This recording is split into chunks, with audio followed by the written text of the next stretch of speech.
Hello everybody, this is Undead Viking, coming to you with another video review of a board game.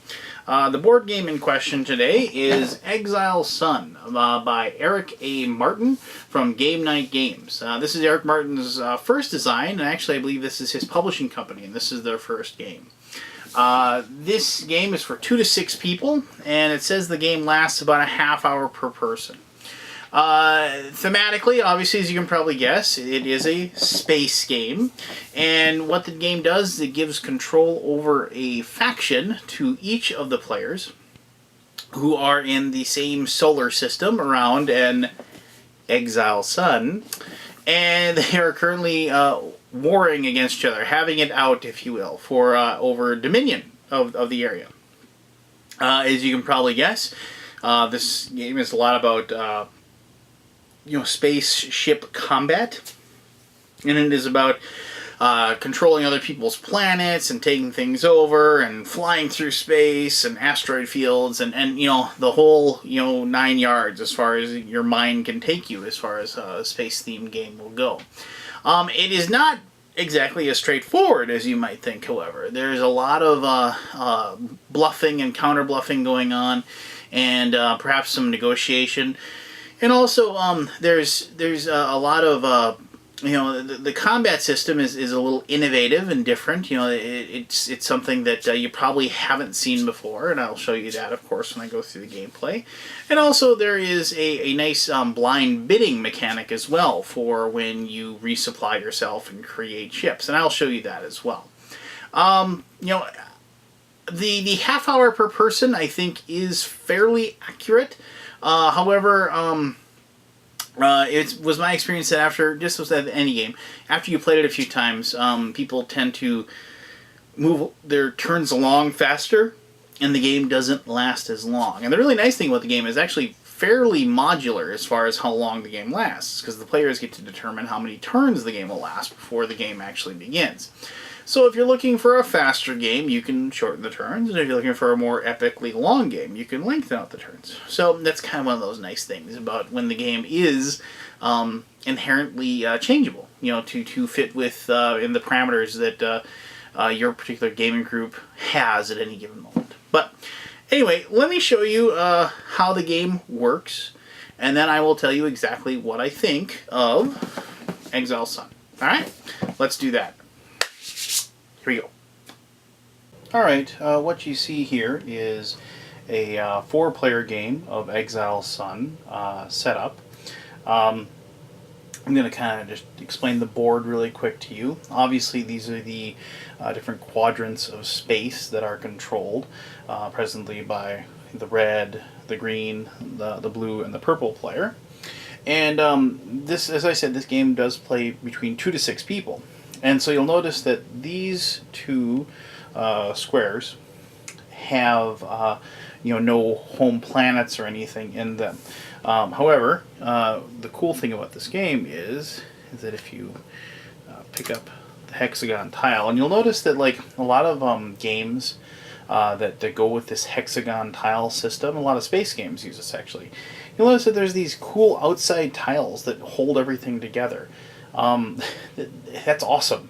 I mean, like, how many times, I realize some games it can be a little limiting as far as, where you can travel to, but, the fact that these tiles are just kind of set in place, I really like that. But anyway, you'll see here, as I said, like, that's the, the side that you saw, of course. Now, if you flip it over, you'll see there's the 2 home planets and what have you. So, if I was playing a 5-player game, I would just, the 5th player would, pick, they get, and I should note that each player gets to set up the tile, whoever they like. But if it is, if it's not being used, you set it up like this, so it actually hooks up. Quickly, I'll explain the different things you see. Obviously, this is in the middle here. That's the sun. That's the Exile Sun, which the game gets its name from. And you'll see that there's these 3 tracks here. They're used for the different numbers of players. With smaller number of players, you use the smallest track on the inside. When you get to like 4 players, you use that, and when you get to 5 or 6, you use the outside one. It should be noted that you start obviously in the start spot. And you'll notice on each spot there is an event. Here you'll see this is battle. So when this pawn reaches that spot, that's when all the battles that have been set in motion will occur. And then the players will go into a battle phase of the game. And on this side you see it says battle and supplies. So in that phase you once again do the battle, but also you get to do your supply phase, which allows each of the players to better their fleets, make more fleets, better get more technology, things like that. And I'll explain both the battle and the supply phase here in just a little bit. And important to note that as each person takes their turn, they have the option of moving the pawn either forward or backward on this track. And it is when the pawn does a complete circle, that's the end of one turn.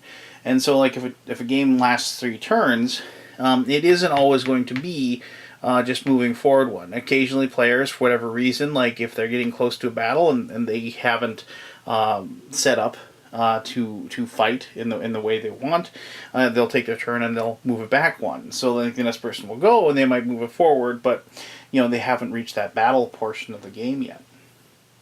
It is also important to note that if, say, you're here and you move back, you don't get to do another battle. You can never, and once you've done one of the events, you can't move backwards onto it to have it happen again.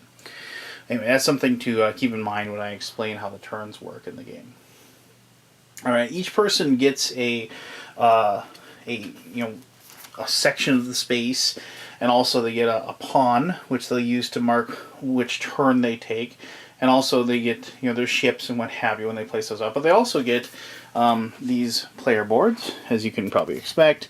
You can see here that they have, a name, picture of some dude over there looking neat, what have you. And so the ubiquitous, chick with the gun. And there's always one guy who's a drunk. But anyway, on each one of these, you'll see that down here there's this 1, 2, 3, 4, 5. That's used in combat. When you set up your fleets, you're putting your ship cards below. So this is ship number 1, ship 2, ship 3, and that'll make a lot more sense once I show how combat works. You'll see there's this thing that says design. You'll be keeping your 2 decks of cards, your design deck on this side and your build deck on this side.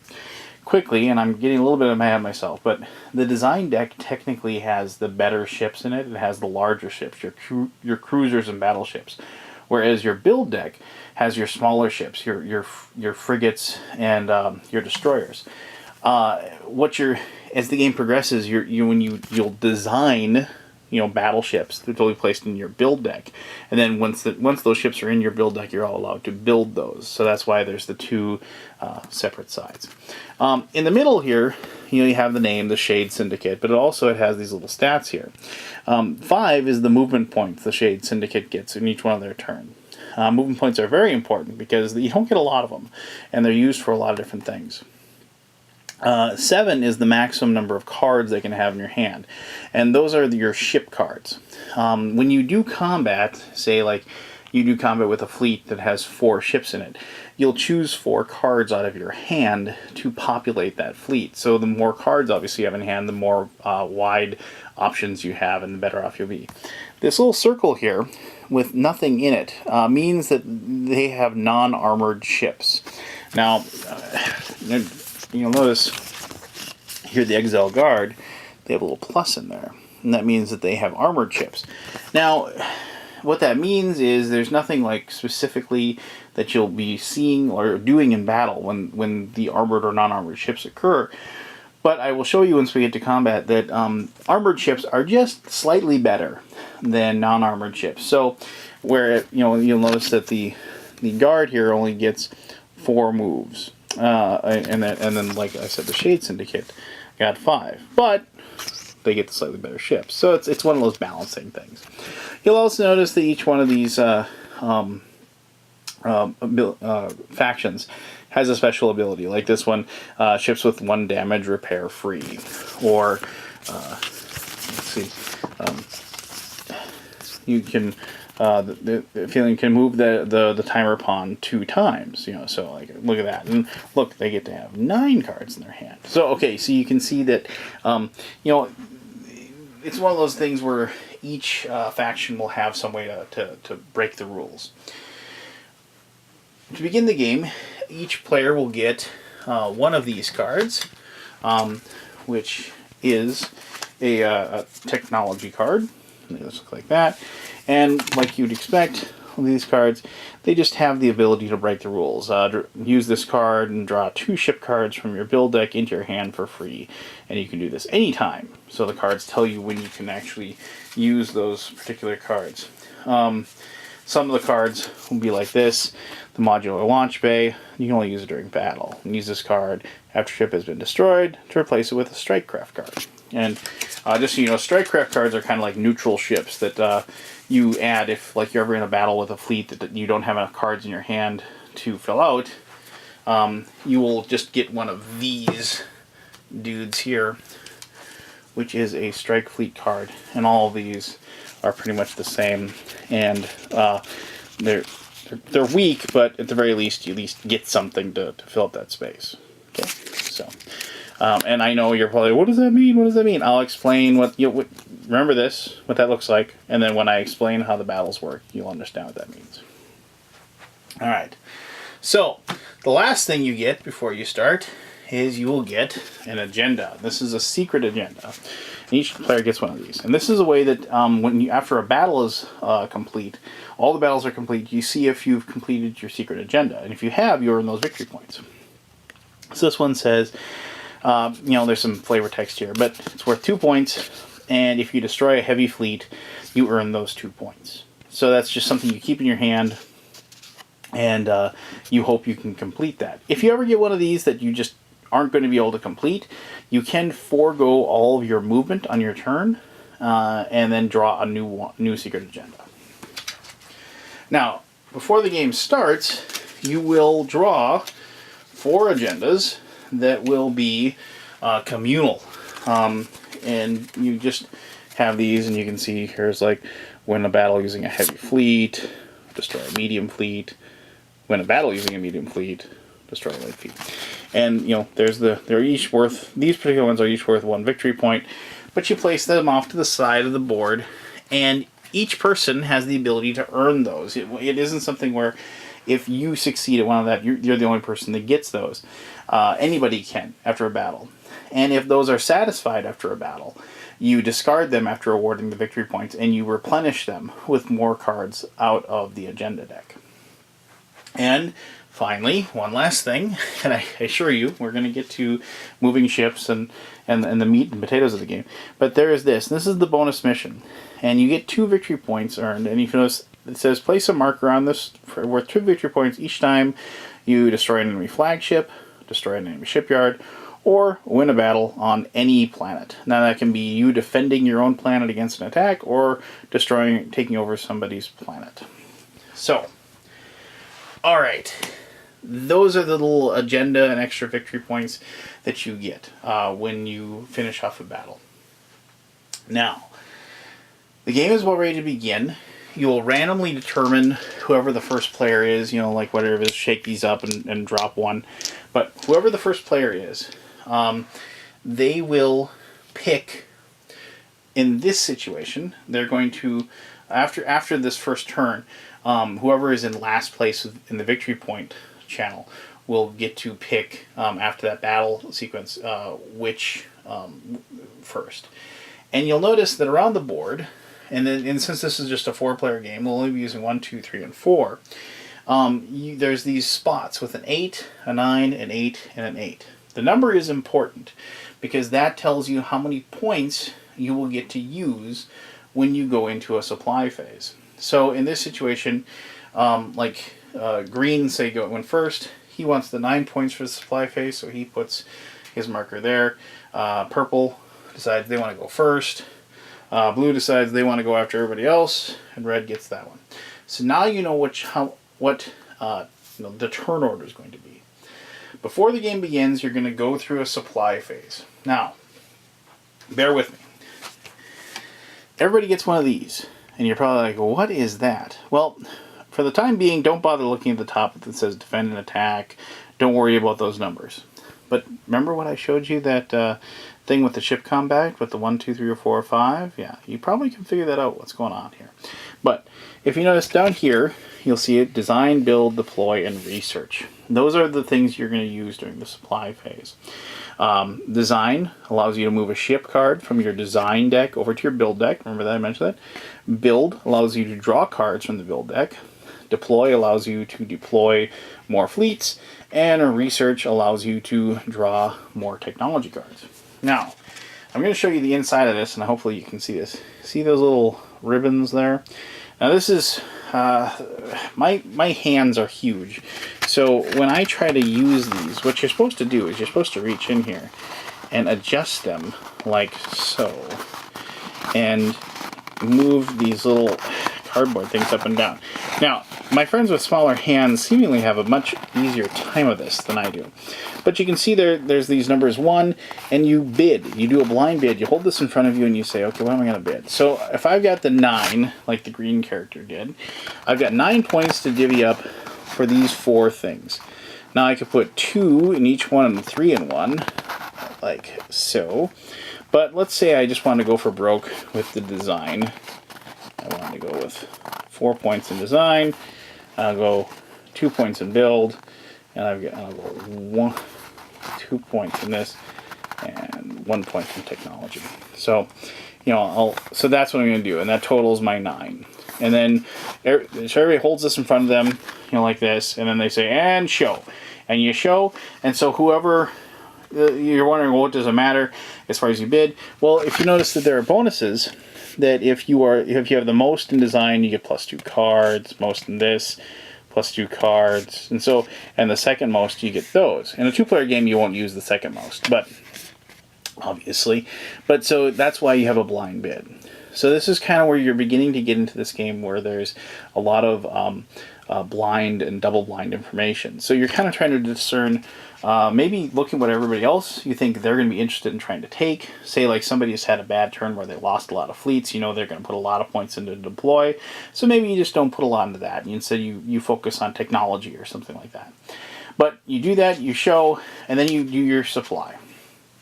Now, at the very first turn of the game, you get your shipyard you get to place in your home area. You get a light fleet and a medium fleet. You also are allowed to put out any decoys you want that you have. Now you might be wondering what decoys are. Well, here's a fleet, and you can see it's a light fleet because it's got the light on there, and there's a 3. So there's 3 ships in this fleet. And this one obviously says shipyard, because there you go. But let me see where I put this. Yeah, there we go. This one's blank. It's a decoy. Now you're probably saying, well, why do you have a decoy? Well, you can move the decoys just like you can normal fleets, but nobody knows where the decoy is except for you. So when your turn comes and you're moving your fleet, you could probably move this. Oh, I'm going to coming over here and attack you, green. And that's going to make the green player wonder, well, is that a real fleet? Is that a fake fleet? Can I honestly just leave it sit there and not attack or not do anything to defend? So once again, this is where that hidden information comes. Also, is this a medium fleet? Is this a light fleet? Could he possibly be moving his shipyard over here for some reason? Things like that you need to worry about. And this is where the game actually starts getting intriguing and a lot of fun, because you got to kind of figure out what your opponents are doing. And this is a game where, at least for us, there's a lot of table talk. And there's a lot of, hey, you don't come over here and attack me, and I want to attack you. Okay, fine. Well, why are you moving that guy over there? Well, that's just to make sure that you don't get any funny business. Oh, is it a decoy? Oh, I'm sure it's a decoy. Things like that. And that's where, once again, the game within the game starts coming alive and becomes really enjoyable for us. But regardless, after everybody's done this, you're going to start off, and each person's going to take their turn. They go, so purple goes, and they get their movement points. Now, when you move, the blank spots that don't have anything on them, that's just normal space. It takes 1 movement point to move 1 space. The red are asteroid fields. To move through an asteroid field, it takes 2 2 points to move through an asteroid field. It's very, very difficult to get through those. These trading spaces, they're blue. They're like trade routes, meaning that they're explored space. They're easy to move through.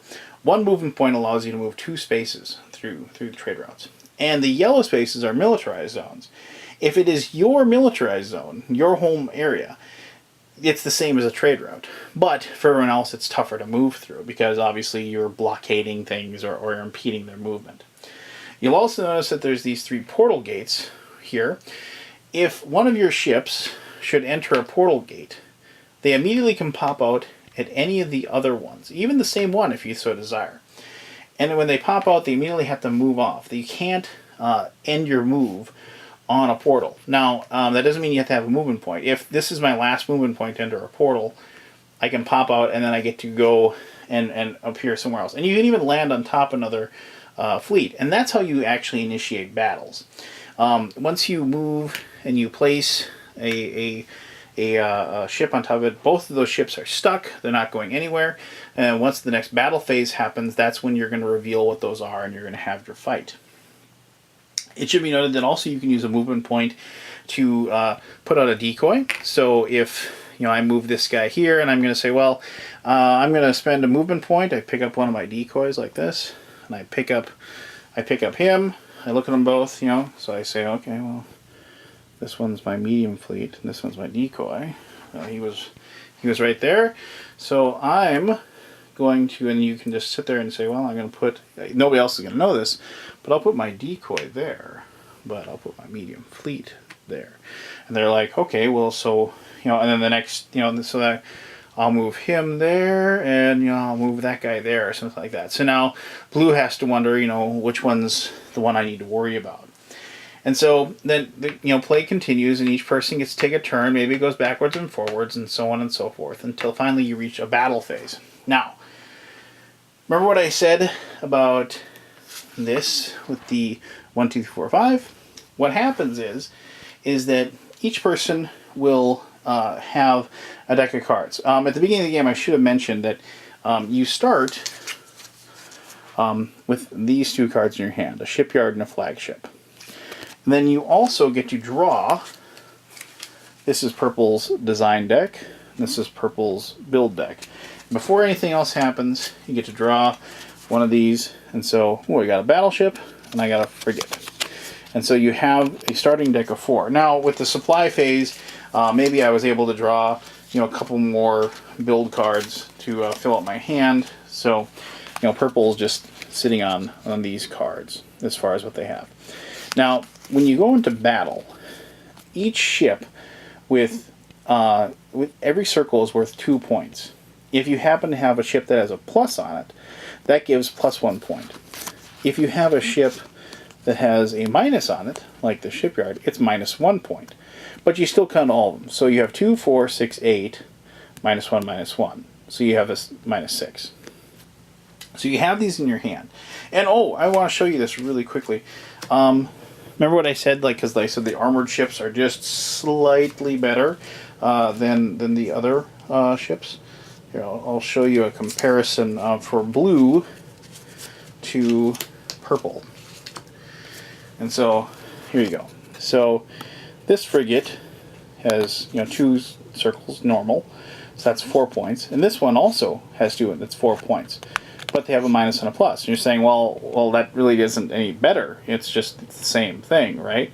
Well, here's the deal. If a blue ship takes damage, if a purple ship takes a point of damage, like so, you'll cover up one of those circles like this, meaning that they now are worth 2 combat value in combat. Whereas this frigate, if I take a point of damage, I wouldn't cover the plus, I'd cover the minus, meaning that I have 2 plus 1, 3.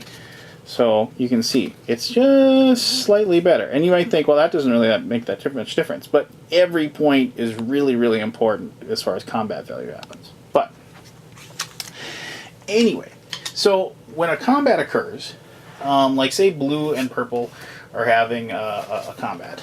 So blue will take their ships and they'll place a ship here, and a ship here, the cards in front of them, like so. And purple will do the same. And then, depending on their combat value each person has, they total it up. Say like blue has 14 total, and purple has 12 total. And it's two light fleets warring against each other. So if I'm blue, I have to not only defend with my combat value, but I also have to attack. So since I'm not using, once again, like I said, I'm only having 3 ships, so 1, 2, 3. And my opponent only has 3 ships, 1, 2, 3. I only have to worry about these end totals. And so what'll happen is that, well, I have 14 total, like I said, so I'm going to defend with 1 each. One each on each of my ships, the blue will. And then over here, because I have 11 left, well, I really want to do a lot of damage to that first ship, so I'm going to do 4 points of damage to that, so I have 7 left. I'll do 2 points of damage to the second ship, and then, like I said, maybe I really want to take out that last ship. So 5, 7, 11, then 12, 13, 14. I've used up all 14 points of my combat value. So we go 1, 2, 3 reveal, we show each other what we have, and then if, like, say, my opponent attacked my ship 1 with 1 point of attack, my 1 point of defense absorbs that. If the next one was like a 5-point attack, well, I'd only defend with 1, so 3. I'm most likely losing that ship. And then he didn't even bother attacking my ship number 3 for whatever reason, because he's putting a lot into defense with his with his combat value. So this one doesn't matter at all. And then I compare this. So I attacked with 5 on this one, but he had 4 defense. So I only do 1 point of damage. This one he didn't put any on, let's say, and I do 2 points of damage. And this one he put 2 points on, but I still did 2 points of damage. And so you compare that, you assign the damage to the ships, and then you fight again. You can, at any time, if you wish, you can surrender to the other player during a combat. And that is actually really important to do, because if you know you have no chance of winning, it's always a good idea just to surrender, because even though your ships are destroyed, your ships get put back into your build deck instead of your design deck. If your ships are destroyed in an all-out slug match, they go back into the ships always go back to their originating decks. So your weak ships go into your build deck, and your strong ships go into your design deck. But if you have strong ships that are going to get destroyed, it's always good to surrender, because instead of going into the design deck, they'll go into the build, meaning they'll be easier to get. And it should be noted also, you can always shuffle up your build deck. So even though you're putting those ships that were destroyed on the bottom of the deck, you shuffle them up again, and hopefully next time you're able to draw from that deck, you're able to draw those strong ships again. It's also important to note that if you do put your flagship or your shipyard in combat, and they get destroyed, they don't go back in the deck, they just get placed in front of you. And you can't use them until you're able to redeploy them during a supply phase. And anytime you end a battle without these cards in your hand, you're losing points. Because if these cards are in your hand after a battle phase, they're worth 2 points each. So it's always a good idea, if they're going to be in combat, make sure they win. So, after that battle phase is done, you award the victory points according to the agendas, any secret agendas, the cards in your hand, and the bonus mission agendas as well. Then you move on, and so then you start going forward, and so get to this battle, and then a supply phase, and so on and so forth, until you finish off the turns as you go around. How many turns you determine that the game is going to last. After the number of turns that you determine the game is going to last is over, whoever has the most victory points, and there is a track here on the outside that you will move these little colored markers, and whoever has the most victory points wins the game. It is a very dynamic ebb and flow type of game with a lot of hidden information that you need to keep secret. With a little bit of hand management, obviously, with the 2 different card decks. But it's fairly straightforward. It's just, it's more of a mind game and outwitting your opponents type of game than it is a straight space opera, if you will. But I'll go into that more with my conclusion. And let's do that now.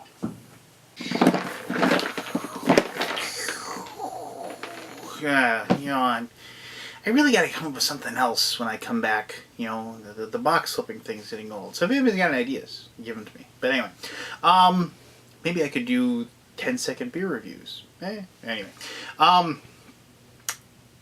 what did I think of Exile Sun? Well, alright, I'll be completely honest with you. The first time I played this game, I was not a fan. I kind of went into it and I was just like, where's the excitement? Where's the well, to put it bluntly, where's my giant space laser battles? I was kind of wondering, for a game that's supposed to be about, this epic space opera, dynamic, space theme, I think I wanted something that the game couldn't give me. And, and that's a dangerous position to be in, especially if you're going to be reviewing a game, because, my first initial response to it after one game was like, but I said, there's no way I can review it with one play just because that's not really fair to the game or the designer or anything. So, I mean, I drug it out again and kind of, stiff-armed a few people to the table, and they're like, oh, I don't want to play it. But I said, let's play it, and let's go into it recognizing what it is. And what this game is a pretty abstract game, actually. If you think about it, take the gameplay that I showed you, and instead of having planets and spaceships, think of it as being medieval castles and different sized armies. Or think of it as being post-apocalyptic wasteland and oil depots and like Mad Max type car armies running through. And so you can see that you could really adopt this theme, adopt any theme into the mechanics as they are.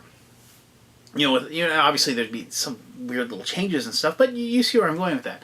I said, let's throw out the whole idea of it being space, and let's approach it from the genre of what it is. This is going to be a game about me trying to outwit you, as far as with the blind bidding and the counter bluffing and the bluffing. This is a game that the game isn't so much the cards that you have in your hand, or your technology draws, or even really the agendas, so to speak. This game is more about me being able to convince the other people at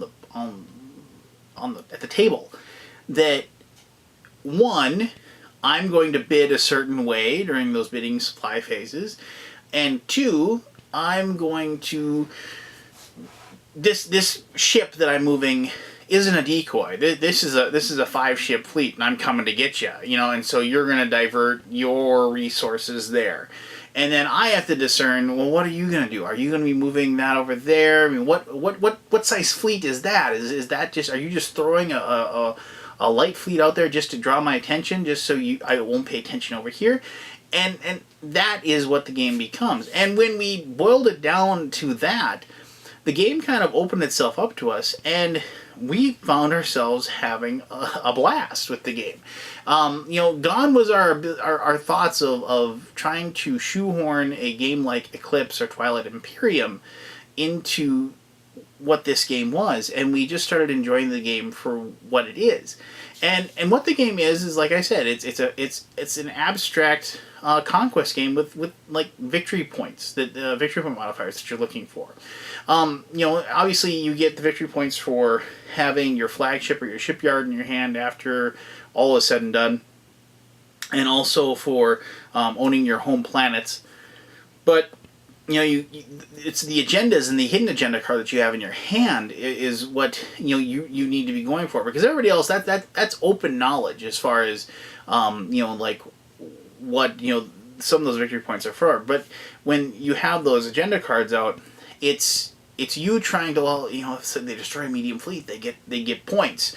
So I better make sure my medium fleet isn't anywhere near somebody that's going to get destroyed. But I really need that medium fleet to be able to maybe, if defeat this, or if I have an agenda that says win a battle with a medium fleet, well then I got to risk that particular medium fleet, and there's things like that going on, because the victory points, from what I've experienced, the ones that you get from the cards in your hand, the ones that you get from your planets, are pretty static. I mean, unless something really drastically goes wrong, you kind of have those in your hand most of the time. The problem, or not the problem, I guess, but I mean, the victory points outside of that are kind of few and far between, and you end up kind of scrabbling for those as much as possible, and that's where the excitement of the game comes from us. Trying to eke out those extra 2, 3, or 4 points after each battle, so we can stay those few points ahead. And in turn, what I've discovered is that the game really kind of tends to stay close as far as the points. Now, we've had a couple of games with runaway winners, but for the most part, everybody's been right along, right near each other, and until the very end, and so nobody ever felt like they were getting left behind or they're out of the game. Obviously, because there is no player elimination, due to the fact that even if you lose both of your planets and your shipyard gets destroyed, you get to place your shipyard down anyway, and you can continue playing. So it's one of those weird things where, for lack of a better term, and I know this is going to sound weird because I'm saying I enjoy the game, but this game made me think of Small World a little bit, because of the fact that, and Small World is a game I don't like at all, mind you, but Small World is just that. It's like you have this ebb and flow where you're going to take this thing over, and then you're going to move back, and you're going to take that thing over, and you're going to move back, and you just kind of move around the table. And this game kind of feels like that. It's like you send out a fleet to just gather some victory points quickly so you can destroy this, that, take over that planet or something like that, and then it gets destroyed, and so then your stuff that you took over, or the areas of the space that you were controlling, just kind of fall to somebody else, and you just kind of go back until the next supply phase. Then you create some more ships, then you go out over here now, and you take some stuff over and fight some battles, and you're back. And so you have this kind of seesaw action going on. And that alone probably wouldn't be that much fun, which may be the reason why I don't like Small World. But this game, like I said, it has that whole bluffing, counter-bluffing. Am I lying to you? What's this guy over here? What's this? Is this a decoy? Is this not a decoy? Where am I going to put my attack points, my defense points, when we're actually fighting? And so I like that whole matching of wits, matching of the minds portion of the game, where it's just me and the guy across the table, and we're adjusting those little cardboard slots, which I don't like, mind you. I have big hands. I can palm a basketball. So getting my hands in there and moving those little cardboard slats just is very, it just doesn't work for me. I'm sure maybe I don't have small hands, so I can't judge if small hands would be easier.